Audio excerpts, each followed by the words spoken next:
Hey family, welcome back to another episode of Actually, it's negotiable, where we discuss all things non-negotiable, setting boundaries with people, places, and things that do not serve you. But because of your obedience to God, because of compromise, because of life's journey, some things may actually be negotiable. I am your co-host, Ernestine Morrison. I'm Amber Ty. And on today's episode, we have the pleasure to have my brother in the building, the podcast king. You've seen him all on social media because his content game is crazy. It's like, can you stop shooting content? Sleepers for Suckers, a.k.a. my brother David Shands is in the building. Thank you. I'm happy to be here, man. I'm excited. Social Proof Podcast, Content King. I was waiting for an invitation, man. I'm seeing the clips all over. I've been waiting for an invitation. So, yeah, absolutely. You could have just picked up the phone and asked. Yeah, but we had to get our feet wet first before we had the king in the building. I can't half step with Dave. Exactly. Because Dave analyzes everything. He'll be like, yeah, sis, you could have done this a little. So I had to make sure we got in our groove first before I invited the king into the building. I'm so happy to be here. Thank you. So Dave, we asked, our first question always is, what does actually it's negotiable mean to you? That everything's negotiable. Especially it'll change based on circumstances. It changes based on time, the time that you're facing the situation in your life. Yeah. So everything's negotiable. I mean, there are some non-negotiables, right? Mm-hmm. Where will I worship Satan? Yeah, no. Yeah, that's a hard no. It's a hard no. I can't think of a scenario when this would happen, but I'll talk to maybe like people that are single. Mm-hmm. And they say, well, I don't want this and I don't want that. And I'm thinking, that's negotiable. Yeah. You're thinking about it right come back now. in 5 years. Let me know. Right. Exactly. So, man, I think everything's negotiable. And I think that's a true sign of maturity because you have an open mind. Yeah. Yes. Yeah. What is something that was a hard non-negotiable for you before, but as you grew wiser, it became negotiable? I honestly can't think of anything because I can always see both sides of something. Ever since I was little, I could just see. You are one of those people that see both sides. I'd be like, pick a side, Dave. Please, with your neutral self, pick a side.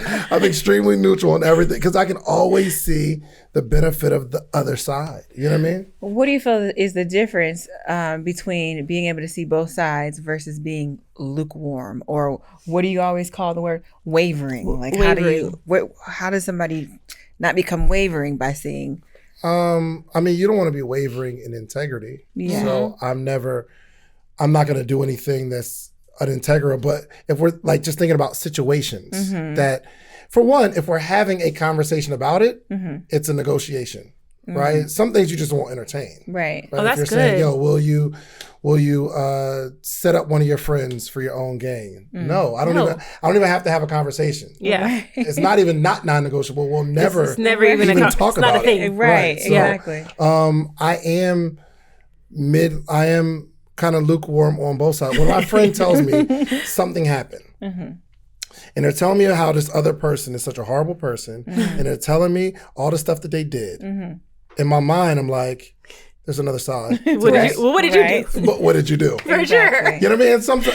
And the answer is always nothing, but it's something. Yes. You know what I mean? So there's always another side, but most people just only see it from their perspective. Yeah. So I've been blessed with always being able to see other perspectives. That truly is a gift. Like, how do you think you garnered that gift over the years? That's really a gift to be able to unbiasedly, because you're an unbiased person.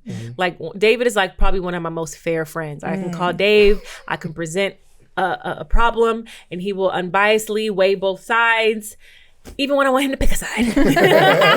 My side.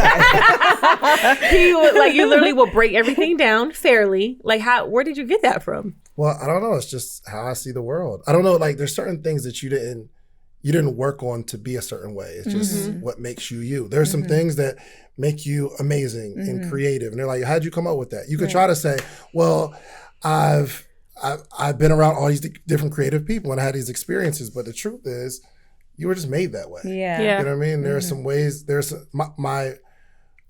I'm very even keel, right? So even, oh my gosh. If even keel was a definition, there would be a picture of Dave right there in the Webster. I'm about to open a gateway for Ernestine to ask me about my feelings and stuff, which I don't want to talk about. But even with me and my wife, I don't have too much. I don't get upset. Yeah. You know what I mean? Yeah. And I know my wife would want me to like stand on something and be firm. Yeah. But I'm like, I mean, nah, it's cool. It's all good. It'll work out. You know what I mean? She's like, no, stand on something. But so literally, that doesn't serve me in certain ways. Yeah. In a lot of ways. Yeah. Like, Uh-oh. No, I'm just saying. Let the text begin. It's coming. Sometimes with Dave or just anyone who thinks this way, and I get it, and I know it is a gift for you to be able to see the world so unbiasedly and be neutral and see both sides. I get that. But there are times where it's like, no, you got to stand on what you stand on, side with who you side with, and you have to show feelings towards something. Because like, I don't see you feel a lot. You'll be like, that's cool. I'll be like, but Dave, he hurt you, or that person, like what he said was mean. Yeah, it's cool. See, she always fusses at me because I'm a little bit more like you in that I'm like, Ernestine, I can see both sides, or so both-sided. I call her wavery. I'm like, you so wavery. I'm not, and I call it graceful because or gracious, because I always feel like I'll give you a good example. Today, I'm arguing with somebody on the phone back and forth. I said, you know what? I understand that this is not you operating. This is the spirit of whatever this is the spirit that's operating. So I'm going to still be kind and gracious to you, even though you're being just vile. You said that to the person? I said that to the person. They ain't like that. Oh, they ain't like it. Because you got to call that demon out, first of all. That's number one. You got to call it out. Right, call it out. But seriously, it's like, I'm not even mad at you anymore. It's because it's not you. It's that spirit that you're operating in. A gift. It is. But I also feel like there are times where I just need... Some stuff is just principle with me. It's like if you and I have a mutual friend, and I don't know, let's just say Donnie, whatever. You're not gonna, and me and Donnie are equally friends. How me and you are equally friends, if that's the case. You're not gonna come to me and talk about Donnie. Correct. And Donnie can't come to me and talk about you. Right. Gossiping or, girl, why did Dave? Or girl, why did Ernestine? Why did Don? You're not going to do it. It's just I shut it down because it's like, yeah, no, I don't do that. I don't do the friends talking behind the friends back. Like, let's call Donnie on three-way then. If you got an issue with Donnie, let's call her on three-way. But some people will sit there and be like, oh, well, I see both sides. So tell me what she did to you. And I feel like that's wrong. To me, that's principle. Don't let a friend gossip about your other friend to you. But what if it's not gossiping, though? What if it's you are the mutual friend and they both need to tell you their side of the story so that they can have somebody who can mentor them through and I'm gonna be like, let's get everybody on the phone on three-way. But you got to hear the story first, Ernestine, because you got to let people feel safe, right? Yeah. We're talking about safe spaces. If you're calling Dave about me, right, and you're like, and first of all, you trust Dave enough to tell him about whatever it is that you and I are going through. Yeah. You know that he's not going to take this and go run with it. Yeah. But if you don't get your side of the story to him, how can he really mediate if he comes to me saying, hey, Amber, I got Ernestine on the phone? Because now I'm not going to want to talk. I'm going to shut down because I'm like, I feel like y'all are attacking me. I don't want to. But if he said, Ernestine called me and she told me this is going on. Yeah. What's your side of the story? Now let's get on the three-way Now that's call. different. That's when it comes to actually it's negotiable. Because if someone called Dave and was like, let me tell you what Ernestine did, and Dave just listens as an active listener, and then Dave calls me and says, hey, such and such called me, this is what they said, like, tell me what's going on, tell me your side, that's different. Yeah. But to let someone like attack your friend or slander your friend or gossip about your friend, that's where it's just like, no, like, shut it down. But how I view loyalty and principle is so vastly different than how some people view it. You'll be like, I'll call you, Ernestine, Dave, let's call Dave. Like, Dave, can I get it out first, Right. But yeah, I agree with you. If somebody's calling you, talking to you about whatever, no, we're not doing that. You're not going to gossip. Everybody does not operate that way. Yeah. Right, but and here goes my lukewarmness. The word of the day. The way you handle things is not right. For sure. It's just the way that you It's just the way you handle things. Right. So I might handle things a certain way. You look at it and say, well, I don't like the way you handled it. That doesn't make me wrong. Right. It just means you don't like it. Exactly. Or you don't agree with it. Exactly. So that's my... But see, and this is where I challenge you, because I do think there is a right way to do things sometimes. Okay. And not to say that my way is always right, but I do think that there is a proper way. Like I was just groomed by some OGs, and it's like, this is how you handle this situation. So in my mind, that's right. Like how you would handle a situation like that is right. Right, but some things just principality. It's like, where's the principle? But the principle is subjective, though. Yes. But there has to be one principle that's like, that's the principle. No. In maybe very, very few situations, that's correct. Well, that's where it's negotiable. It's negotiable. Everything There's is no right or negotiable. wrong. I mean, there's right and wrong, but it's going to be based on that person's definition of right or wrong. But it's Right. like in a situation like this, and this happened recently. If you and I are friends, or even if we're acquaintances, even if we're associates, if we have each other's phone number, would you publicly go talk about me or talk about something that you could have just called me and asked me? No. To me, that's a principle. Okay. That to me, that is right. That is the right way. So that is the standard right way for me. But someone else may come in and say, no, I think it should have been made public first before they called you because the public may need to know or just whatever. And they may think their side is right. Correct. But I feel like there is a standard principle in something, not all things, but in some things, it's like, no, the principle is, if you had his number, you have her number, I got Amber's number, I'm not going to go talk about Amber But online. if that person wasn't taught that principle, then they may not know that. Well, people need to be taught principles. It's all about your upbringing. Yeah. It's all about, your faith, what do you subscribe to? So that's why he was saying it's subjective. Yeah. Always. No, it is. Dave, one thing I love about you is it's non-negotiable that you observe the Sabbath. Like, you don't play about the Sabbath. Like, I observe the Sabbath. Everyone who knows you, I think we all know this. People don't even call you on the Sabbath. I mean, I've seen you turn down major speaking engagements, major guests, and you've turned them down. Has there ever been a time where you're like, actually, I can negotiate on this Sabbath? Now that's non-negotiable. That's non-negotiable. It's non-negotiable. I mean, so if you say you believe something, Yeah. with your whole heart and you have faith, especially on a spiritual level, those things should be non-negotiable. You know what I mean? It's not.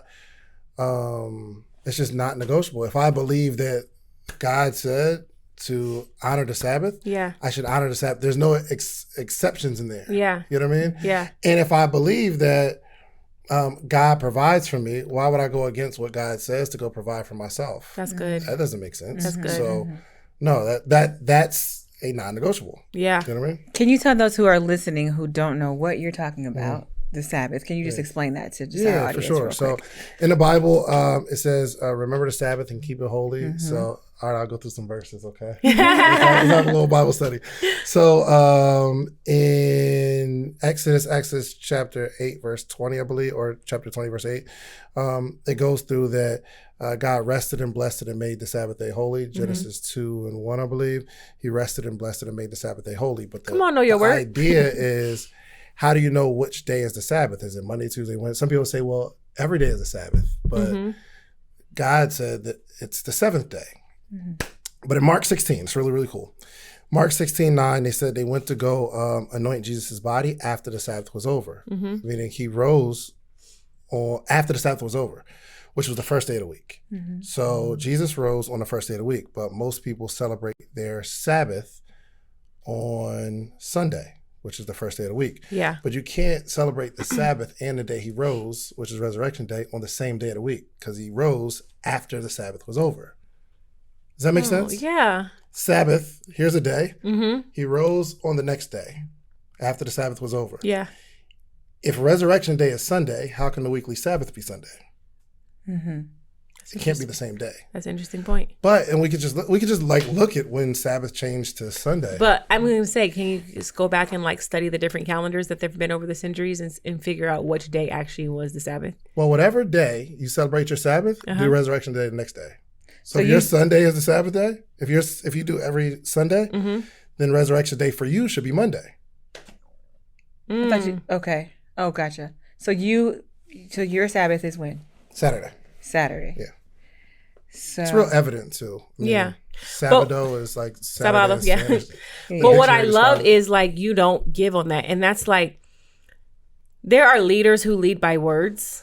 And I think that we all see that on social media. Everyone's a leader and everyone talks a good game. And and some of us are really good at making it sound great. But what I love about you is like you lead by example. Like with everything though. Like, and I want to tell you that publicly. Like you're one of my friends who like, Dave leads by example. He don't just talk. It is not just for the gram. It's not a hashtag. It's not a picture. It's not a video. Yeah. It's like, no, like this body of work can be proven. It's evident by his works.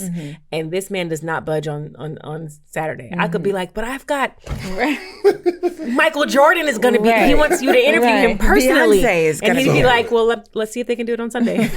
I'd be like, but it's Jay and Beyonce. Like they only have this day. And he'd be like, well, then I just can't do it. And he just won't blink either. He'd be like, all right, see y'all on Sunday. Like so nonchalant, like see y'all on Sunday.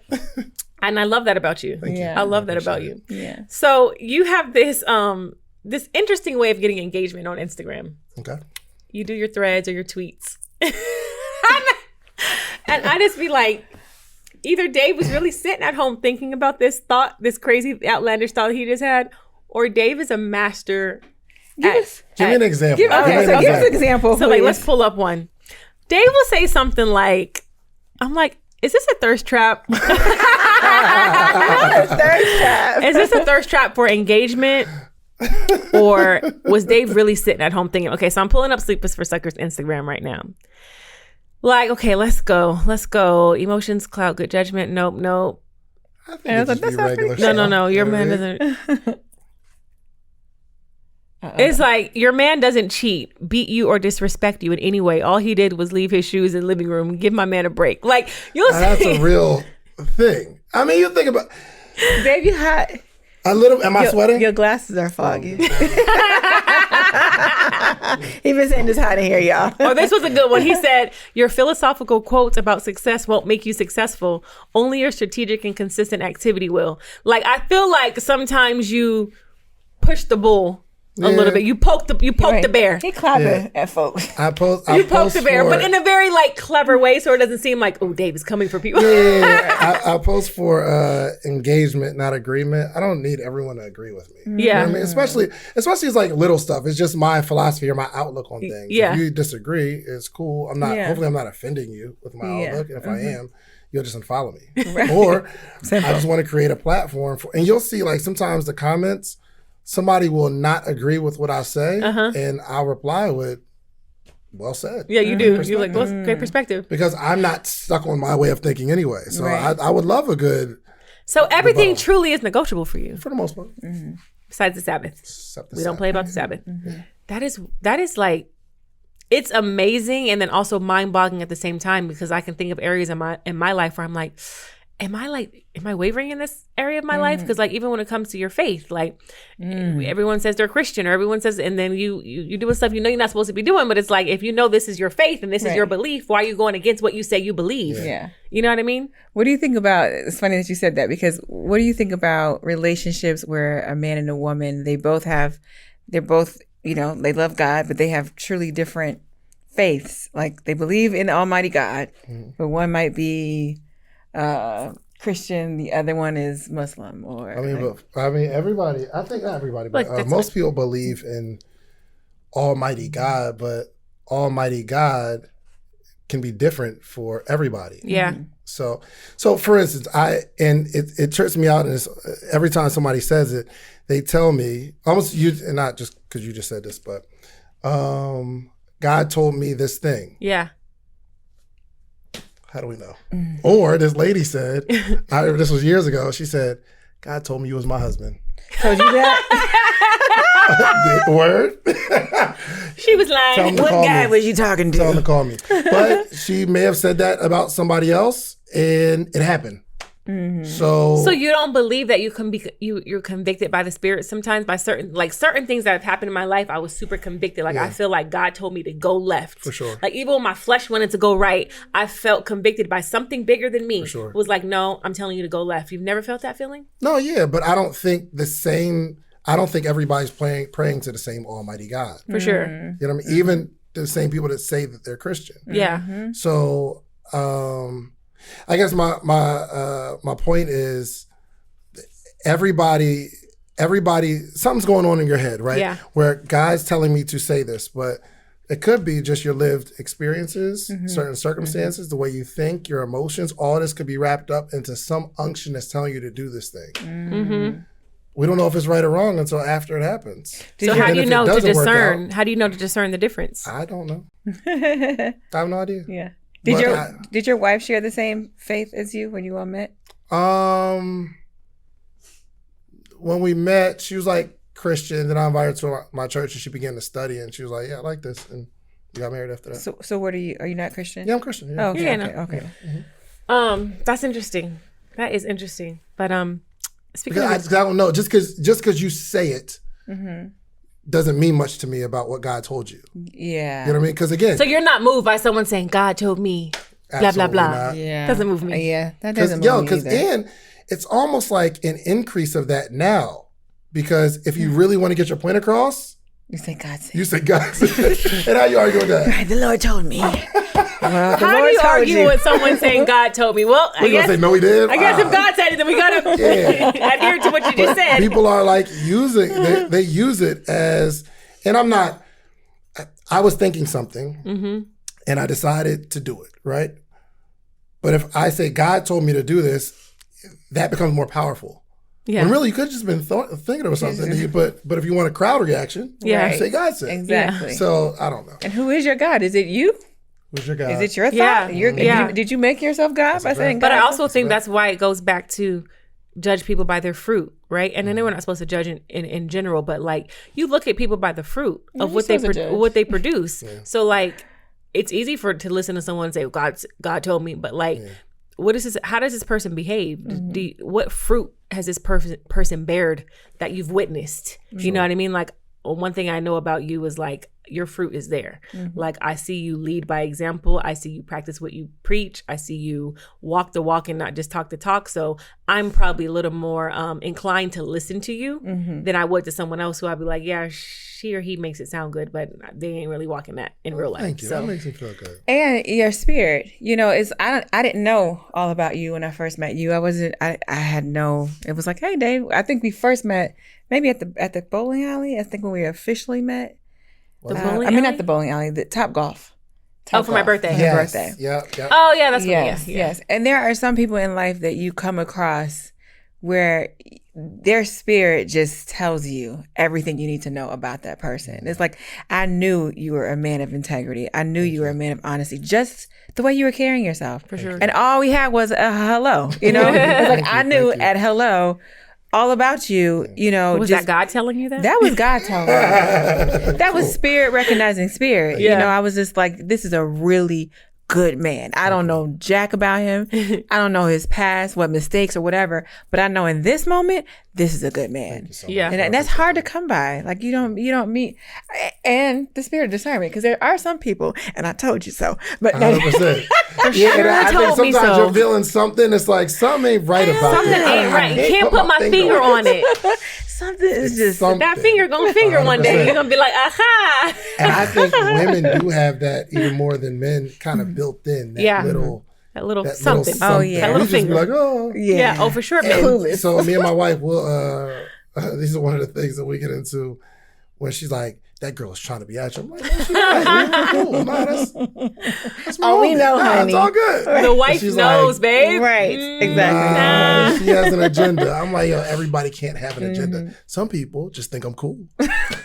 I would think most people think you're cool, but I will say that some people be having agendas. And the wife, listen, well, my husband, we used to be out the corner class and like at the height of his, when everybody wanted to be coached by Jay Morrison, people, oh, can you coach me? She Right. can't be coached Not by that him. one. Not that one. But well, let me ask you: is it based on the way they look? Sometimes it's an energy. Sometimes it is the look. It's like, nah, she's too pretty to be coached by you. I'm not gonna lie, I'm being honest. But that's not right. That's not though. right. It's not. But I can admit that that's honest. Let me tell you, I was on the opposite end, right? I'm not a wife, but I'm the one that people will be like, oh, no, I don't like, she might. And you even said that to me. Yeah, because you have an energy. Because I have an energy. But Had. Okay. Yes. Lost your energy? Did she lose her energy? For sure She lost no that. longer has her energy. Not that energy that when I first met Amber, truthfully, and I can't Okay, remember. don't be too truthful. It was one of those energies where like, yeah, I don't know if I'd have her around my husband. Hey, that's so alcohol. It was. That's so alcohol. That was also over a decade that ago. was your energy, child. That was over a decade. No, it was. Yeah, So what that was a consensus. what was it about her? I don't know. It was just like sometimes it's just an energy. It's the energy that your wife feels. It's like you can't really articulate it. It's just like I don't know. But I also think it was when I met Amber, or maybe it wasn't when I met you, but just over the journey. Like you weren't certain of you. Like people who are not certain of them are dangerous to me in general. Not because I think you want my husband, but just like because I think you may be wavering. I think you may ride the fence. I think you may not have my back. So like I'm already kind of like people who are not certain in who they are. You're wavery, a little wavery. Were you wavery? Did you not know who you were? Actually, I think that's not true. I feel like I did know who I was. I think I went through a period after that. That I got into in a relationship that made me question a lot about who I was because I had this person that's always telling me what I wasn't. But when she met me, no, I actually was very confident. And I really feel like that was what people would be afraid of. So I sold cars, right? I sold cars. I was this little young thing, okay? And you sold cars. You knew something about cars. Right. Sure. Blonde that was hair. you, Ernestine. That was you. You got pretty energy. Blonde, long hair. You got pretty good energy. Blonde, long hair, body banging. And I knew when I would see a couple come in the dealership, I would pay the man no attention. Got to. Zero. Hello, ma'am. What can I do for you? Do you want something to drink? Oh, you are so beautiful. I had to break that wall because I knew they immediately looking at me like, you want my man? No, I do not. That's why I used to hate when even when you would say that, I'm like, oh my God. Like But sometimes it's an energy you can't articulate. Sometimes the woman just knows. But you would say that, but nothing's wrong with Amber. She was just. No, nothing's wrong with Amber. Right, nothing's wrong with a lot of these people, but they'll still sleep with your husband. 100%. Listen, I'm not sleeping with your husband. So that would be an internal threat that you feel. That It I could don't want be. this person around my husband. It could be, but then there are also things there in people that you, again, that's something that you can't, when your wife is feeling that, it's just something you're like, I can't put my finger on it. But spiritually, I feel something maybe a little off with you. Maybe it's not that you want to sleep with my husband, but maybe you're a thief, or maybe you're just not a good person, or maybe you don't have good integrity. But women are blessed with that discernment to know, like, it's something a little off about this person. Now, when she said that she felt like I was wavering, I do feel like my standards are different for myself now, right? Like I hold myself to a different accountability than I did back then. You was in the streets? You know, I won't say I was in the streets, but no, I'm just playing. No, I wasn't in the streets. I was very flirtatious. I was, I'm fun, and I think people took that as Nobody want nobody pretty and fun around here. Pretty and fun? And those are my cars? Nah. And with violent, right? For sure not. Exactly.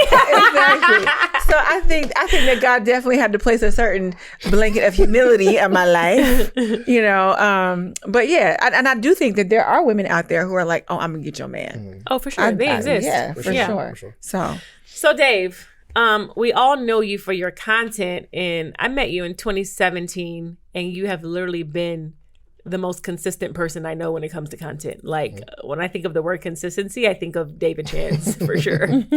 And you throw so much into your career, and I really don't even just think it's just a career. It's really a calling and a passion of yours. And you inspire and push and motivate so many people to dive into the world of content. How does that affect your family life? Because we know you as the businessman, but we don't see much of you, David Shands, the person behind the camera. Because I go home at 5:00 and I'm with my family, and I don't have to pull out my phone around my family. So I look at social media as a job. Yeah. I have a job to do. Your coworkers ain't got to know all about your family. Right. You know what I mean? So when I'm at work, I leave the house and I come back, and then it's family time. You know what I mean? So I've structured my life and my career and my businesses that way so that I can be home with my family. And I don't have to. And I do post pictures of my family every now and again. There'll be pictures of my family or whatever. But I think everybody needs to figure out how they want their life designed. I decided that I don't need to be 100 millionaire. I don't need to be a billionaire. I want to make enough money to have enough money and do really well and not have to worry about money, but still go home to my family and kick it. And my wife said, let's take a vacation. Okay, cool. No problem. Charge it. This is how I structured my life. But I think people, they're just grinding. And they don't think, how can I set my life up so that I can operate in a certain way? Now I still grind, but I don't have to do anything past 5:00. And then I go home.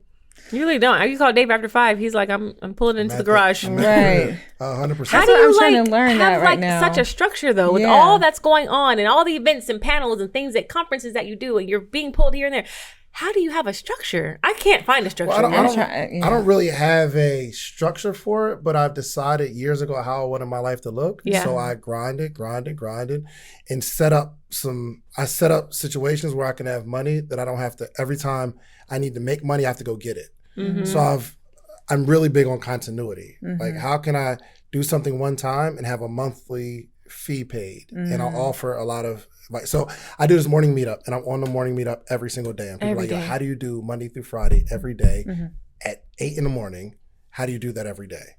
Insane. I'm like, I'd rather do that than have to be working until 8 o'clock at night. It's an hour a day, every day, 5 days a week, and I can spend time with my family. But I offer tremendous value for a low price, but there's enough people that accept that value and pay me so that I don't have to do all kind of crazy stuff late hours at night. Yeah. That's good. What did you do before podcasting? Like what? My morning meetup group. Like, what's your background in? Cheesecake Factory as a server. Hey, Went to college for 2 years. Couldn't cut it. I worked at Olive Garden. I worked at Cheesecake Factory. I worked at Applebee's. I worked at Circuit City. Oh, I didn't know about the Circuit City one. Shout out to Circuit City. I've done all type of network marketing. You know, the things where all you got to do is recruit 3 people. Yes. Those 3 recruit 3. That market level. I didn't know you did network marketing. What? What company did you work with? I worked with Paycation, Prepaid Legal, when it was Prepaid Legal. It's called Legal Shield now. What else? Organo Gold. Name one, I was probably in it. Wow. Yeah.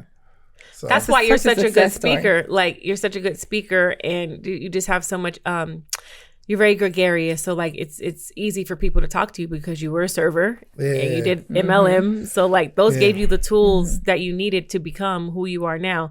And I think people don't realize that. I always talk to people who are like stuck in their job and they're like trying to get out. I'm like, how can I get to the next step? And absolutely get to the next step, but understand that where you are now is a preparation period. 100%. I wouldn't be who I am if I didn't work at Neiman Marcus for 5 years and learn how to talk to people, learn how to sell, learn how to sell high ticket items, learn how to sell low. I wouldn't be Ernestine. Yeah. If That's I so didn't funny. have We all have that in common. I sold cars. I was a server for Houston's for 3 years. I worked for Wolfgang Puck, worked for Delta, all these different things where I'm talking to people. I'm in front of people, and it prepares you. It all prepares you. I think sometimes when we're in it, we're so sick of our situation that we're not looking years ahead of how this situation is going to help us later. So I knew I wanted to be a presenter, but I would slur my words a lot. Like I go to the tables and I say, hey, my name is David. The fish of the day is salmon and mahi-mahi. Well, you may not notice it, but I said fish of the day instead of fish of the day. But I got a chance 30 times a day to say fish of the day, of the day, of the day, and be able to articulate myself. I'm working at the Cheesecake Factory. My goal is to make sure you get cheesecake at the end of the meal. Because if I can't sell you a cheesecake, how am I going to sell you a t-shirt? How am I going to sell all the things that I want to sell for myself? That's good. So I respected where I was. The moment, because I used to complain in my job too, but the moment I respected where I was in my job, and I'm like, okay, God, when am I supposed to get here? When am I supposed to become here? What am I supposed to learn while doing this? When all of my other coworkers, they're complaining about the shifts that they have to work. I'm learning, okay, how to be patient, how to take the shift that I have, work my schedule around what I have to do instead of complaining to my manager, hey, I need you to change my schedule, which most people did, which I did before I had this realization. But I believe once I started to respect my job, that was the first steps to me leaving the job. I knew I was being prepared. That's so and good. I just approached it that way, and it's been a blessing. Man. I just want to make sure that we heard that correctly. I respected where I was. That is powerful. Respecting where you are in life, like having a reverence for it, really. Like exactly. When you think of respect, you think of words like reverence, like having a reverence for where I'm at. Like if I didn't have that reverence or respect for being at Neiman's and learning how to deal with high net worth individuals, like I wouldn't know how to approach rich people now. Right. Exactly. And I think people that they get in that mode because they don't see a way out. They might say it, but they don't see it. You know what I mean? I knew I wouldn't be there forever. So I can go into work every day with a smile on my face because I know I'm not going to be here forever. But if you don't see a way out, you're just complaining about the situation. You know what I mean? So I think along the way, people lose their vision. They start to scale down their vision. Like you're dating. I want to be a wife. But after all these failed attempts, you start to lose that and you get bitter and you stop approaching dates with a positive mindset, Yes. looking for what you're looking for. You're just like, oh, well, this, I know in your mind, this is going to be another one. I know.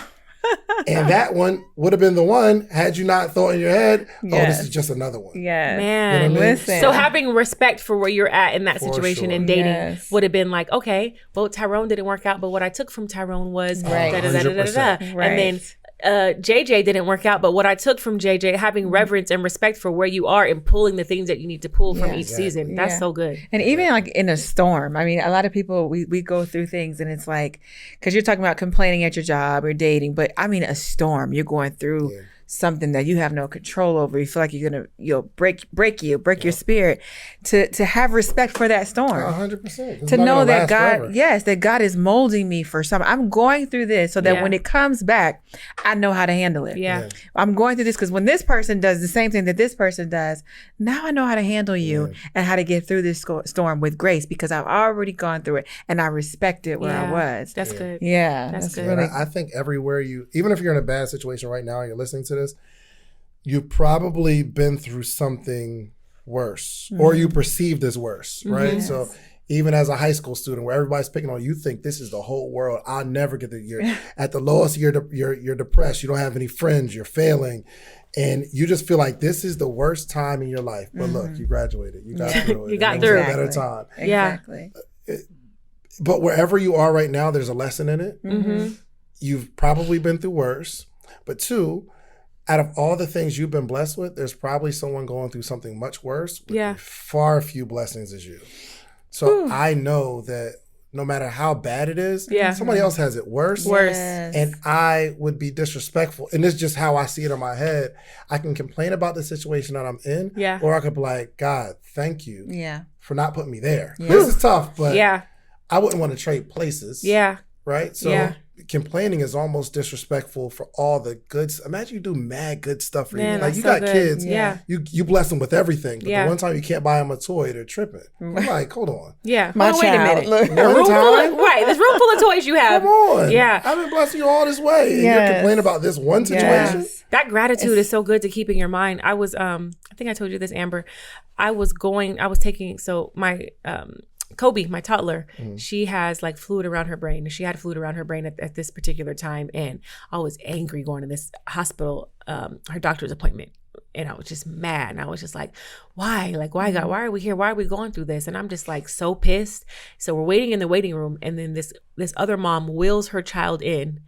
And her child is like paralyzed from the neck down with a breathing tube and then like a feeding tube underneath. So you see the food coming from this bag being vacuumed up to this tube, being put in her mouth as she's being strolled in her stroller, paralyzed from the neck down. Probably maybe a couple months older than my child. And I was like, that's it right there. Like it could be worse. You have to have the gratitude. Just this morning, child, I had to check myself because I got this situation going on and I'm just like, God, I'm so upset. I'm tired. I'm angry. And then I literally remember that my friend who is 9 months pregnant with a 3-year-old just lost her husband on Monday over road rage. Yeah. Somebody killed him over road rage. This woman is not giving birth. And I said, hey, Amber, you complaining about what? Yeah. That gratitude is good. I mean, God checked me real fast. Yeah. Real fast. Yeah. And that's the thing. Respect where you are. I respect this storm. That respect where you are is so good. Respect where you are. That's good. Almost grateful for it. Yeah. Because I know that there is a reason. Yeah. That God is going to show me what it is. And I'm going to be like, you know what, Lord, I thank you. 100%. And truthfully, the curveballs that life throws are never going to stop. Like, I'm in a storm right now. And I'm like, you know what? At this point, you got to laugh to keep from crying. You got to laugh to keep from crying, for sure. And not put on your raincoat. discounting anybody's like struggle, because your struggle is real. It's your struggle. Yeah. But if you can like tap into a little bit of gratefulness for For a moment. A second. it alleviates the pain for a second. Yeah. You know what I mean? So Yeah. I'll just be grateful for whatever you have. Yeah. Well, I have a bone to pick with you. Talk to me. And I want to pick it live. Oh, on and I'm air. going to pick it right after. I want to have a bone to pick with you. Let's go. Everybody has a podcast. Everybody. And you are the reason. Mostly, Podcast King. Okay. Everybody I meet, it's like, oh, David Shands told everyone should have a podcast. You want everybody to have a podcast. The sass is crazy. I'm bracing myself right now. Let me be honest with you. And I want zoom on in on here. Let's do it. I don't think everyone should have a podcast. Okay. I don't think everyone has the charisma. I don't think everyone has the pizzazz. I don't think everyone has the articulation to have. Some of y'all are boring. I don't want to listen to some of y'all's podcasts. Some of y'all don't have no type of pitch. She said it. You're monotone. You're boring. You don't have much to offer. I'm going to just say it. Some of y'all do. And David Shands over here wants all of y'all to have a podcast. Yes. Every single last one of y'all. Yes. He's going to teach you how to do it, produce it, coach it. Yeah, he's going to do all of that. And I have a gripe with you about it because I don't think everyone's gift is best served in front of a camera. I think some of y'all's gifts is better served behind the camera. Okay. Cool. And why aren't you inspiring them, the people? We need editors. We need colorists. I am. We need all. But you want everybody to have a podcast. I do. And why? Go ahead. No, go ahead. No, And keep then I going. got you. I got your back. Go ahead, Dave. Go ahead. Because I want to know. Answer her question. So a part of my presentation sometime is that everybody needs to start a podcast so that you at least learn how to set up camera, set up lights, something like that. Okay. Then you can serve the people who actually are good at podcasting. You can charge a premium. You can make some money. Mm-hmm. Or some people need to start a podcast, maybe not for the reason that you want to do it, for monetization and grow. Yeah. Think about the people that have so much on their mind and so much on their heart, but it's weird for them to talk to themselves. So this could be therapy for somebody to be able to get all their thoughts off, and maybe they put it on YouTube and they hide it, make it unlisted, Untitled, unlisted. and they get to pick and choose who gets to listen to their thoughts and their heart and all that kind of stuff. So people do it for different reasons, but I think everybody has a voice and should like practice getting their voice out into the world. Okay. Even a person that's super monotone. There are people in the world who don't want to hear the dynamic Amber or Ernestine or the jokes. They want to hear somebody that talks just like this and somebody that represents them and they can speak their language. So I guess you're right. There is a voice and a space for everybody. However, I do think that people need to find where what their gift is, one, and where their gift is best served. And everyone's gift is not the same. So like, I don't even believe that everyone should be on a camera. Some people's gifts are best served behind the camera. And speaking of therapy, some of y'all are so comfortable talking to a microphone or so comfortable talking to a camera, but you don't even know how to confront you and your own stuff. You don't even know how to have a human interaction. Like human conversations are dying out. Yeah. Because people are so this, camera, mic, phone. It's like, but people don't know how to build in real life. You go to a networking event, you don't know how to network because you don't know how to have a conversation with another human being because you're so used to being in front of a camera. It's like, it's losing the sense of, it's desensitizing us to what being human really means and what really is. So I feel like, again, this could be a whole nother podcast, but it's like, learn yourself first. Learn how to talk to human beings and individuals first before you want to learn to talk to a camera. Okay. See, she's trying to avoid avoid back me. over here, okay? Now, what some people don't know and don't know how to do is name a podcast. So, y'all, we presented to Dave. Hey, we changed our name. It's called Actually, It's Non-Negotiable. It's not called Actually, It's Non-Negotiable. I'm sorry. She don't even know the name. Right. Actually, don't feel bad. right. I'm sorry. Put a pin in that. Donnie was my co-host for months. She still kept calling it the Sleep is for Suckers podcast. I'm like, Donnie, you're the co-host. She said it wrong mad times. But go ahead. I'm sorry. Okay. So we presented the name to Dave. And Dave had this look on his face like, She says, you don't like it? It's a little wordy. So I said, Dave, the podcast is Actually, It's Negotiable. And he was like, okay. And I said, this is like one of your best friends, the king of podcasts. And you didn't run this by him before we decided on this name? I swear I thought I ran it by him. Child. I swear I thought I ran it by you. So why she came for all y'all who have a podcast who don't need one? She don't need to name one. For dang sure don't need one. Let us know in the chat, in the comments, if y'all like Actually It's Negotiable. I like Actually It's Negotiable. It is a little wordy and Dave, actually would look mad long on a t-shirt. I like It's Negotiable. The main word is negotiable. Yes. Right? That's the crux of it. But I think the reason you're putting actually is because y'all had a podcast called It's Non-Negotiable. Yes. So you're saying actually it is negotiable. Because we changed our mind. Now, if Oprah ran a show for 10 years called It's Non-Negotiable. Yeah. And then want to come out with actually it's negotiable. People can see the transition. Because it was 10 years. Correct. Yeah. But most of the people watching this didn't even see any other For sure. podcast of it's non-negotiable. Right. You know what I mean? So that's why I think it's negotiable, but And to explain why It's negotiable. we changed it to actually it's oh non-negotiable. wow, we're going Actually, there. it's We're going there right now. No. No. Is this happening? Oh. No. I'm talking about our guests that we had on the show. We would ask them, what's it's non-negotiable mean to you? And they would say, well, actually, and it always seemed like the older guests would say this. The more seasoned. The more seasoned guests would say, there's not too many things that are non-negotiable for me. And that was really eye-opening for us. Like, wow, I think younger people are like, it's non-negotiable. You don't serve me, you got to get out of my life. Yeah. But it's like, actually, you know what? There is always, like you said, two sides to a story, two different ways to look at things. So that's where it came from. But it is a bit wordy. And I still can't believe she didn't run it by David. I know. But in our defense, we run mad stuff by each other on We a regular do, basis. on a It'd be regular- real life stuff, fun stuff. It's Business like, stuff. It's like, But just this one, She though, missed the that one. podcast. I missed that one. But missed the truthfully, podcast. too, I kept calling Dave about this dang podcast, and I think Dave was tired of me. No.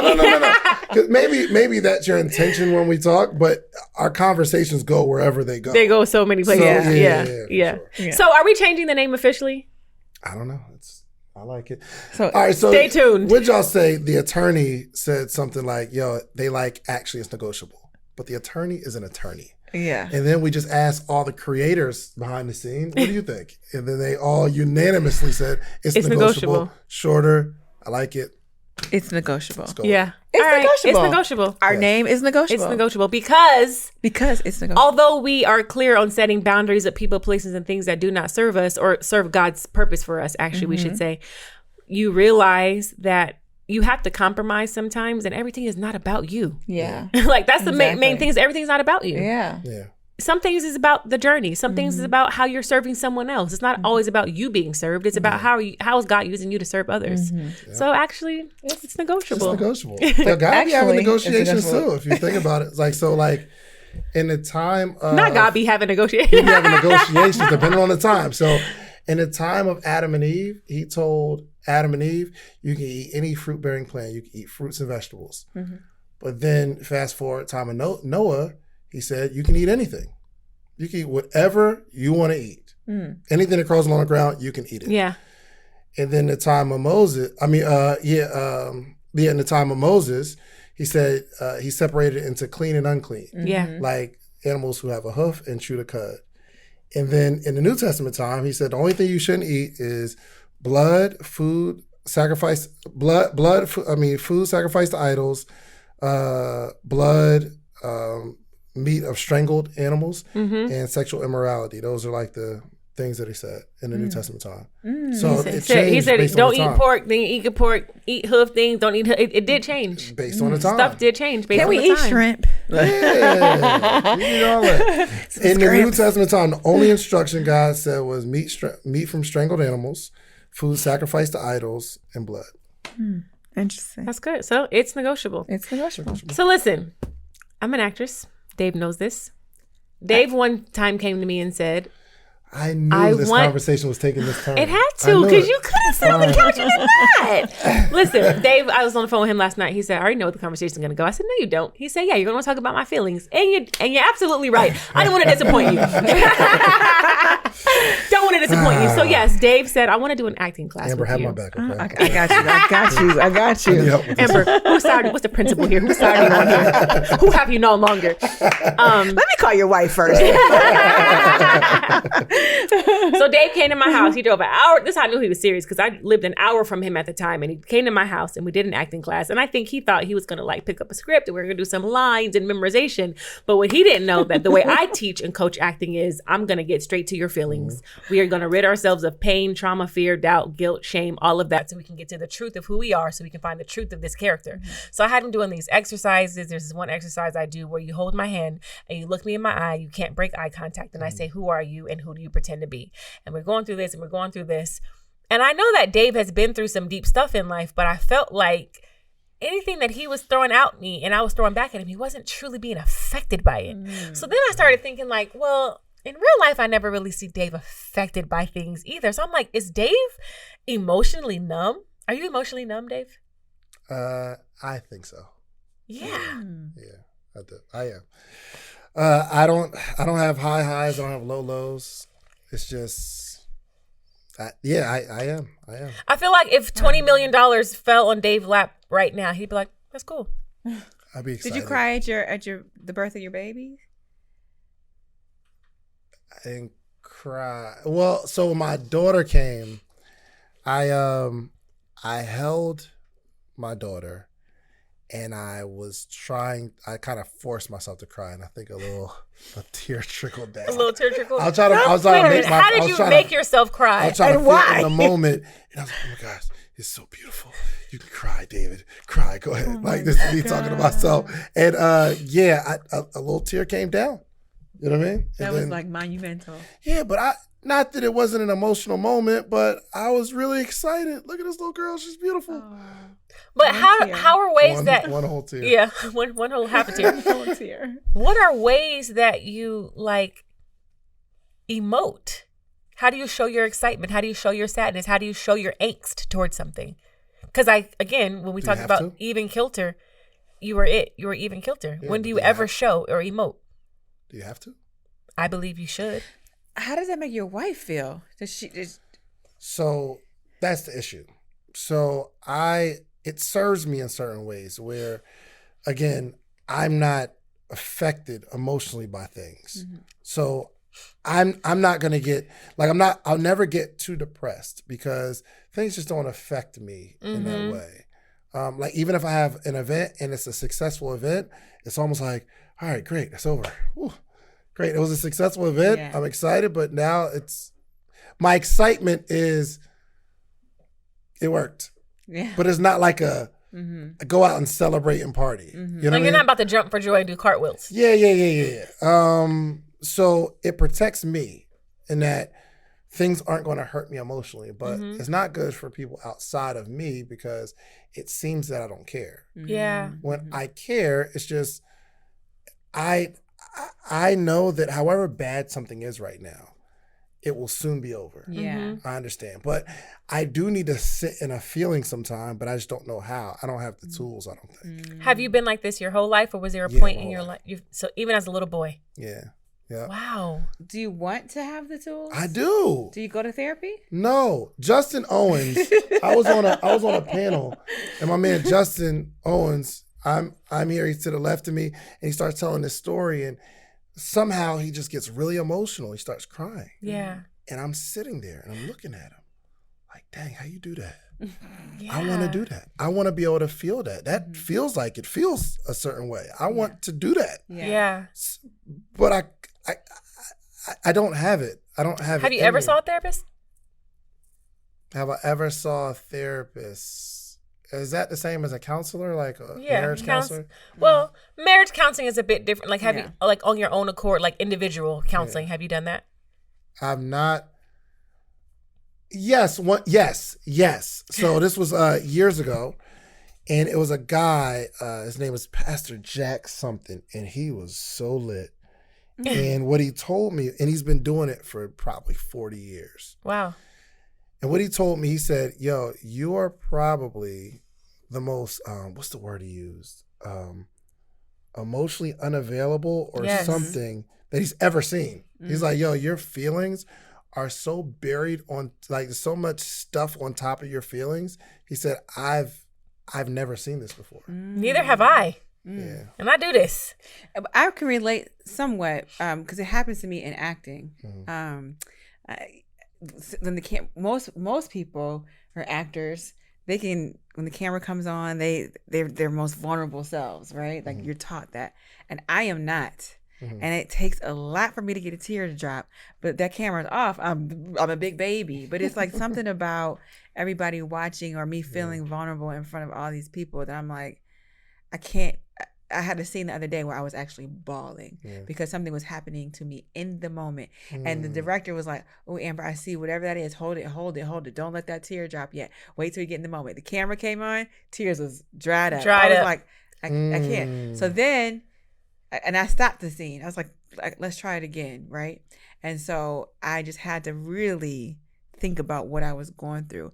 And then when it happened, the tears were just flowing in this scene. But see, you at least have that available. Dave does not have that at all. Like there is no tool that Dave can reach into. Well, there is. He just haven't discovered it yet. Yeah. But there's no tool that Dave has discovered yet in him that could even help him get there. Like Dave is emotionally like detached. But what I was gonna say was after the scene was over, I couldn't stop and I immediately felt embarrassed. So I was like, I don't know if that's something. You couldn't even stop. I couldn't stop crying. I had to leave because I'm embarrassed now because I felt like everybody was looking at me and I'm just like just bawling. So I'm like, maybe that's why I can't tap into that when the camera is on. Maybe I feel some embarrassment. I mean, I don't know if that's your.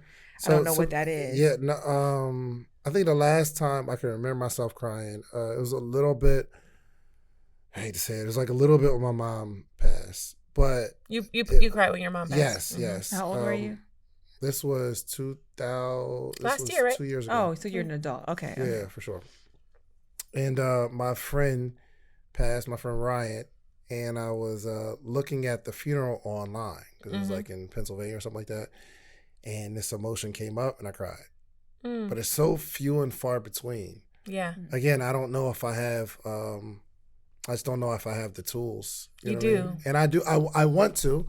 I want to feel what it feels to like really be in an emotional state. But it serves me because I'm not easily hurt. You know what I mean? Like it's almost when someone attacks me, my mind automatically goes to, man, I feel sorry for them. It's something going on inside of them that's so ugly. And they got to live like that. Yeah. So they're attacking me out of something that's going on with them. Was there something that happened in your childhood where you just were so hurt? Like when have you been the most hurt in life? My girlfriend at the time, I got cheated on by my girlfriend at the time, but we were in like different states. Like I'm in college, you're in college, and found out that she cheated, and that was hurtful. But is that the most hurtful thing? Because you said you were like this even as a little kid. Yeah, the most hurtful that I can think of, that. But even the guy, Pastor Jack, he was telling me, and it was so like spot on too, because he was really good at this. And just him talking about my relationship with me, my mom, my brother, my dad, he was like, yo, it seems like everybody in your household was walking around in this emotional bubble where we just don't talk about feelings. Yeah. We just never talked about feelings. I don't ever remember talking about how I feel, or even when my mom and dad split, it wasn't this is how I feel. You know what I mean? My dad, I remember when, we're packing all the stuff and we're leaving, my dad's in his office. He said, son, let me show you. He started showing me like the report of what was being said bad about him. I think my mom might have said that he pushed her down the steps. And he said, son, this is what it says. This didn't happen. Wow. And it was just a very logical conversation. Like, yo, I am not the monster that someone will paint me to be. Yeah. Okay? So we had that conversation. Then the ride down to Georgia with all of our stuff, me and my mom, we never talked about it. We never addressed what was happening. Do you... go ahead. Do you ever feel emotional when you are in your worship and when you're praying, when you're thinking about God and what He's done for you? When I'm praying, my mind be all over the place, and I don't know how to stop it. Like I come up with the best. It is crazy.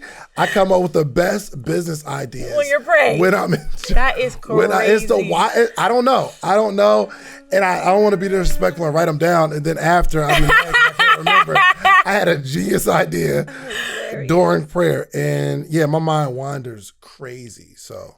Yo, I want to be the one to crack the code on Dave tapping into his emotions. I don't think it could be you. I think it has to be. I think it's gonna come from God. I think it's gonna be a moment. Well, you said he can't even pray right. I know, it's crazy.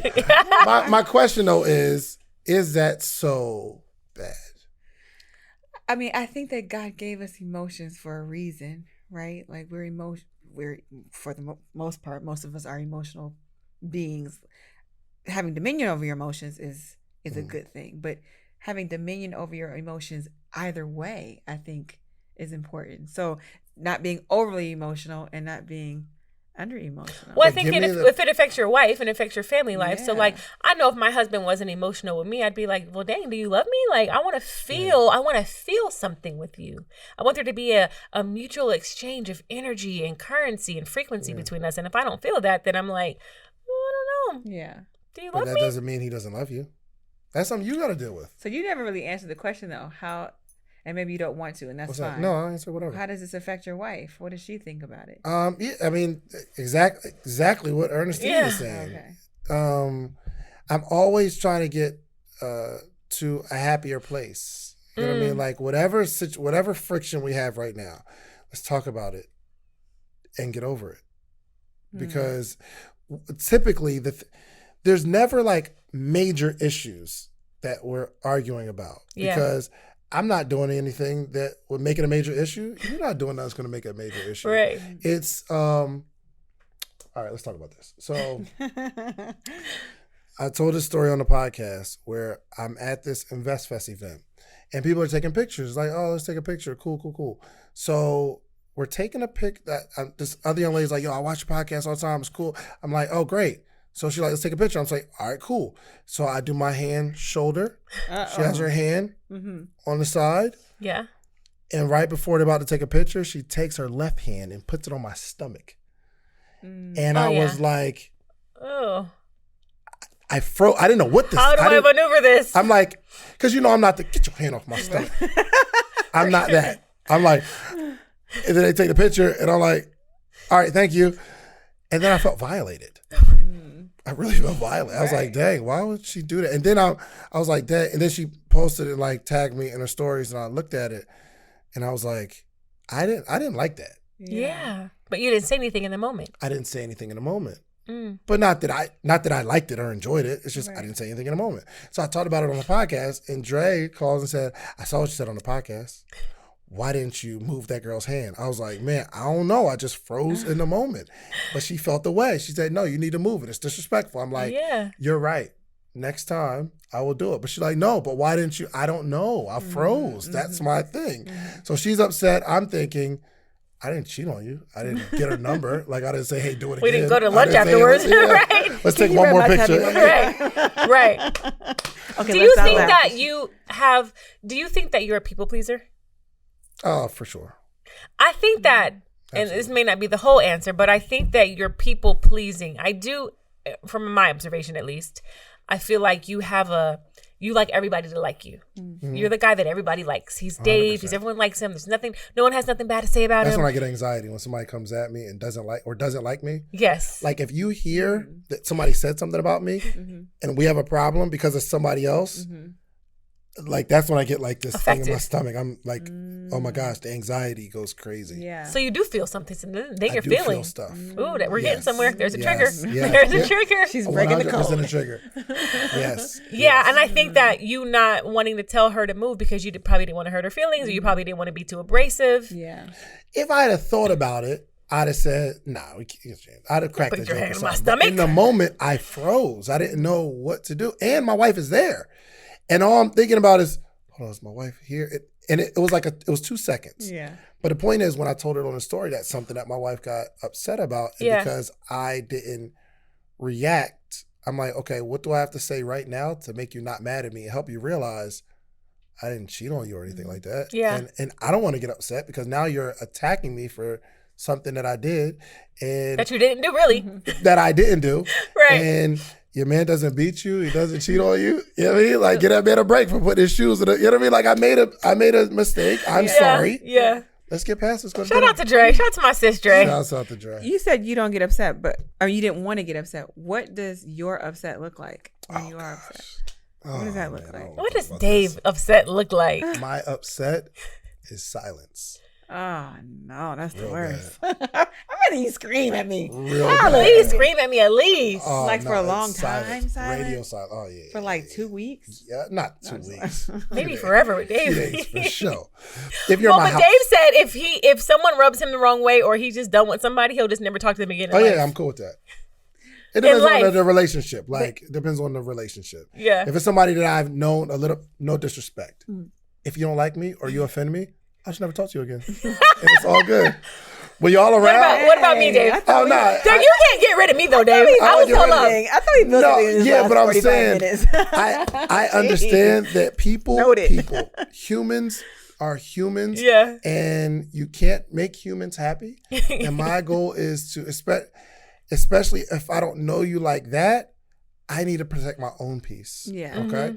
And I have no problem coming, like it's going to take Ernestine to sit us all down and say, no, that wasn't it. And then we talk about it, then we're cool again. Yeah. And now you sis. It's all good. But in your house, you said it's silence. Yeah. It's not a hello, good night, nothing? No. I'll go with the hello, good night. For sure. I'm not going to be disrespectful. Yeah. If you call, I'm still going to pick up. But she can tell it's a dry. Dry, for sure. I'm kissing you out of, okay, good night. Obligation. Yeah. I'm going to sleep. Listen, not an obligation. You can keep your obligatory kiss, babe. I don't want it. Oh, you going to get this obligatory. I don't want the obligatory kiss. And she'll hug me and I'll hug you back. It's not like you hug me and I'm going to hug you back. That's what I'm picturing. He's in silence. Like, like no, but you can tell that there's a wall there. Yeah. I'm like that on text message. Somebody making me mad. Oh my God. Amber, she'll hit you with a thumbs up and I can't stand don't thumbs up me. That thumbs up is so disrespectful. If you just but I just want to say this in closing. Today. Thumbs up, buddy. I can't stand a thumbs up. Whatever you say. Or an LOL. That's so dry. Don't LOL me. That's so dry. But in closing, Dave, if we ever got beef and you try to give me the silent treatment, I'm pulling up to your house just so you know. I'm the crazy friend that's pulling up. No, that's what's up. And you're going to pull up and we'll talk about it and your sis again. But it's going to take you to do that. For sure. Facts. This one right here. I will pull up to your house. Well, we had a little beef. I don't know what we was going through. It was a scuffle. And so I'm bathing my son. And my phone is always on silent because I don't like to hear my phone ring. I don't know. It's the weirdest thing. So my phone's always on silent. Bathing him, put him to bed. I'm getting myself ready. I think like maybe 1 o'clock in the morning, I just happened to look at my phone. And I'm like, who's at my door? I'm pulling up. I'm pulling up. I live an hour and 10 minutes from her. She pulled up. Oh, for sure. Rang the doorbell and went back home because I didn't hear it. My something's wrong with my. Oh wow! Listen, if you don't have friends in your life who are willing to fight for you that deeply, they're not your real friends. I'm telling you. I don't agree. Listen, I don't agree. Okay, let me take that back. Not real friends, because you can have real friends, but you need to have the friends in your life. You need to have a good handful or a good little spoonful of friends who will pull up about you. Yeah. I say it once, I say it again. You don't agree? He doesn't agree with that. I don't agree with they're not real friends. Oh, okay, gotcha. I said we got to do a part 2 with Dave because that's a whole nother. Real friends. I just had a situation where somebody that I was friends with for a long time, we had like this little thing. A little scuffle? Like, yeah, a little scuffle. It was a little thing. And Donnie pretty much talked me into like at least having a call because the person wasn't going to call me. That's what they told Donnie. But I called. I mustered up my maturity and I said, I'm going to call you. And I know that I didn't know what the reasoning was, but I know it was something that I did that I can't apologize for. I don't know what it is yet. Yeah.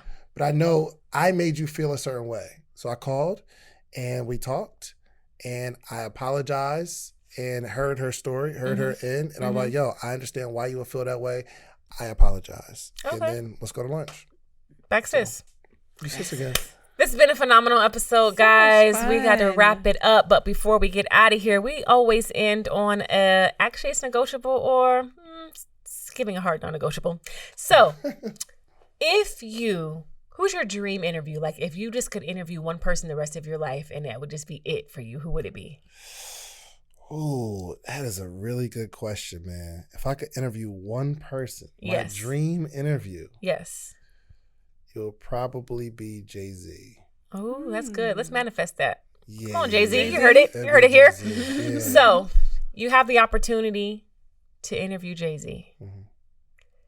You either have to interview Jay-Z. You either get to interview Jay-Z or continue doing your podcast the rest of your life. Oh, the podcast. It's not even a hard question. It's non-negotiable? No, it doesn't. One person doesn't change the direction of my life. I don't care who you are. That's so good. I don't care who you are. So, no, yeah. I do what I do because I love to do what I do. That's good. Not because someone says I can or can't, or it's not predicated on anything other than me. Yeah. So, I love it. Yeah, that's good. Some of y'all needed to hear that. Yes. One person, say it again. One person doesn't change the direction of my life. Correct. Some of y'all need to hear that. Yeah. One person does not change the direction of where I know I'm going. 100%. Whether it's Jay-Z, Beyonce, Oprah, your mama, your daddy, your husband. Or a slanderer. Or somebody that's coming against you. Against you. You know what I mean? Like, you have to keep going. Yeah. When you're sure on where you're going, nobody can take you off path. That's so good. But some people get taken off path because they're not 100% sure where they're going. Mm-hmm. You know what I mean? So you can get taken off because of emotions here, or somebody slanders you this way, or somebody praises you and tell you need to go this way, and they can also take you off path. But when you know where you're going, none of that stuff matters. None of it matters. And even if they take you off the path, they just reroute. Yeah, come on That's back. so good. That GPS just reroutes you to the right way. So as you all know, we end every episode on the word of the day because we know life and death lies in the power of the tongue. So because we have David Shands, the most consistent person I know, the content king, the podcast king on the podcast today, my word is proficient. To be skilled at something. You are probably the most proficient person that I know. Like, you really have been a student of the craft, of your craft, like starting from the beginning, your journey from Cheesecake Factory to all the restaurants to the MLM to your kiosk in the mall. Like, people don't take it back to the kiosk days when you were like learning your craft and honing your craft. So you were one of the most proficient people that I know. So be proficient in your craft, guys. Be proficient and diligent in whatever path your career is in. Be proficient in it. Know what you know about your craft. Read the books, study, just know your craft. Be a student. Be proficient. So that is the word of the day. Thank you. We will see you on another episode next week of Is It Negotiable? Hilarious. You know what? Dave said that he did his podcast for how long you did your podcast before you named it? It was about 11, 12 episodes. Dave did his podcast, the Social Proof Podcast, the podcast we all know and love now. He did 11 or 12 episodes before he even named it. So, we might change our podcast. It's actually it's negotiable. It's negotiable. I don't know. We'll see. Stay tuned for the next episode and you'll see what our podcast is going to be called. But we will see you all next week.